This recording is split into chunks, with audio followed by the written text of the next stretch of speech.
Well, Ruth, they'll be looking forward to the snow. That's one bag of everything else, really, isn't it? Absolutely. I don't think we've left much off the list to sort of throw at you, but it's just been so mild. Despite the fact it's been miserable, it's been mild. I think changes, degrees today, which is kind of almost double the kind of values it should be at this time of the year. So yes, it's been very much a case of warm rain, and boy, have we had an awful lot of wet weather to deal with.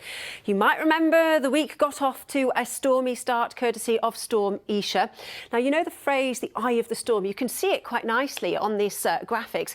Jocelyn arriving today, and you can see there that swirling mess. That is very much the eye of the storm. Now, the good news is that despite Jocelyn really making its presence felt out there at the moment, it will rattle through quite quickly. So by tomorrow, almost by tomorrow lunchtime, it'll be something of a dim and distant memory. So what does this look like out there? Well, the radar that's been tracking the last 24 hours or so picks up that wet weather really rather nicely. And you can see where Ian was on West Shortland Didno, just about there if you look closely, has been very much in the firing line for very, very wet weather. And we still have warnings for more wet weather, but most significantly warnings for strong winds. And as Ian said, we could well have had gusts of over 90 miles an hour on the top of Snowdonia Eryri, not confirmed yet, but even at lower levels, the winds have been strong and will remain so for the next few hours.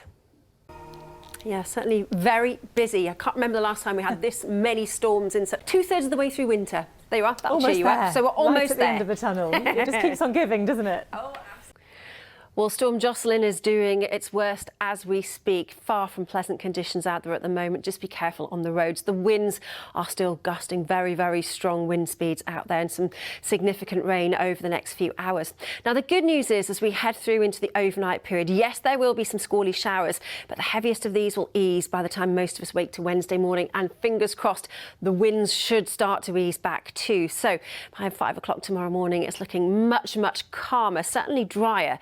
Still breezy, but nothing too horrific, with temperatures tonight holding up at around 8 or 9 degrees. So nothing to worry about here. That's the positive bit. Not a bad start then to your Wednesday morning. Blustery, yes, with the wind still strong. So we could well see gales developing around more exposed coastal areas, but there'll be plenty of dry weather. Dare I say it, we could even see a spot of sunshine. Make the most of it, though, because we've got more wet weather waiting in the wings. Further squally showers, a frontal system that'll start to push into the west later into Wednesday afternoon. Temperature-wise, not very little in terms of change, actually, holding up at around 11, maybe a 12 in Celsius, where there's just a little bit more in the way of shelter from that breeze. So that's a couple of degrees above the average for the time of year. So another wet and windy night will follow through Wednesday and into Thursday. It's really a case of more of the same, although thankfully nothing storm force, so we're expecting any more named storms we hope at this point anyway, but it's not going to be particularly pleasant. So you can see further showers, but the temperatures throughout remaining up at around 12 or 13 in Celsius. As far as your outlook is concerned, it's generally hit and miss, possibly something calmer by the end of the week and into the coming weekend too.